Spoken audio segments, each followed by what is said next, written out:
नमस्कार, मैं हूं आपके साथ और आपसे ये हमारे झारखंड राज्य किसान है जो आज करने का बैठे हुए। जी हाँ,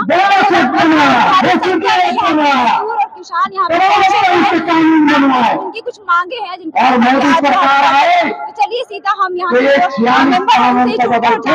आज का 3 दिवसीय महापड़ाव 3 दिवसीय नौजवान क्या है? उद्देश्य मैंने बताया अभी आपको, फिर एक बार बताता हूँ कि आज 26 नवंबर है। 74 साल पहले इस देश के जनता ने, जिसमें किसान, मजदूर और सभी थे, उन्होंने संविधान मंजूर किया था।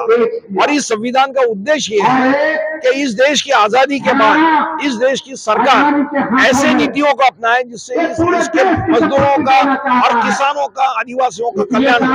लेकिन ये काम नहीं किया जा रहा है।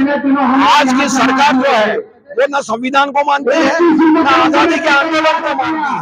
वो अडानी अंबानी की सेवा में सभी जनता को लगाने की कोशिश कर रही है।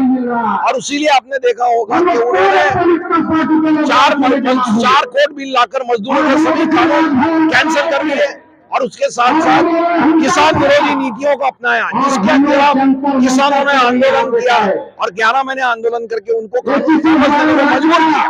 लेकिन उसके बावजूद भी ये नीतियां अभी चालू है।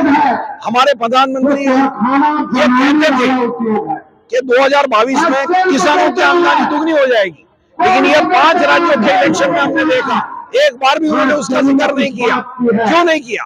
क्योंकि वास्तविकता उनको मालूम है।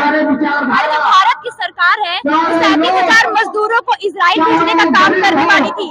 इसको लेकर के किसानों के द्वारा आंदोलन किया गया, उसको लेकर आप क्या कहेंगे?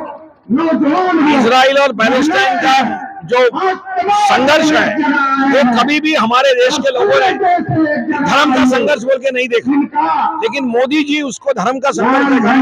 पैलेस्टाइन के लोग मुस्लिम है ये बार बार बताने की कोशिश करते हैं, लेकिन उनकी मजबूरी है। वो कितना भी इजराइल का साथ देने की बात करें, 1 करोड़ से ज्यादा लोग आज मिडिल ईस्ट में काम कर रहे हैं और पैलेस्टाइन के साथ पूरे दुनिया की जनता खड़ी है। उसके लिए उनको फिर से अपनी गलती को सुधारने के लिए ये कहना पड़ा कि इजराइल गलत कर रहा है। 70 साल हो चुके हैं भारत आजाद हुए, लेकिन जो है हमारे जो किसान है, मजदूर इन पर लगातार अत्याचार के मामले सामने आ रहे हैं। देखिए, सरकार की जो नीतियां हैं वो किसान विरोधी है। ये हमको 1995 के बाद जब किसानों की खुदकुशी बढ़ गई उसके बाद हमको सबको मालूम हो। तो ये तो जाहिर बात है कि आज जिस तरह से महंगाई बढ़ रही है, बेरोजगारी बढ़ रही है, कारखाना बंद हो रहे हैं, किसानों के आंदोलन बढ़ रहे हैं, उससे ये महसूस हो रहा है कि सरकार की नीतियां जो है कुछ खास लोगों के लिए चलाई जा रही है। और ये अफसोस की बात है और इस वास्तविकता को सामने लाने के लिए महापड़ाव है।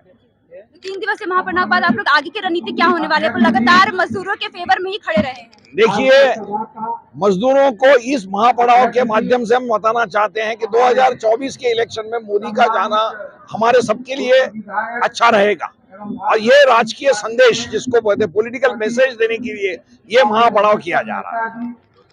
तो जैसा कि सुना आपने, इनका कहना है कि आगामी 2024 के चुनाव में हमारे जो मोदी सरकार है उनका चले जाना ही, हमारे मजदूर हो, हमारे किसान है, क्योंकि हमारे झारखंड की बात, हमारे पूरे देश की अगर हम बात करें तो ऐसी हमारी स्थिति बनी हुई है, इसमें महंगाई लगातार बढ़ रही है। इससे लोगों को, आम लोगों को, जो हमारे गरीब लोग हैं, जैसे मजदूर लोग हैं, उन्हें काफी परेशानियों का सामना करना पड़ रहा है। तो अब देखना होगा कि आगे इन लोग की क्या कुछ रणनीति होती है। तो ऐसी ताकि मैं हूँ आपके साथ रिपोर्टर रेखा।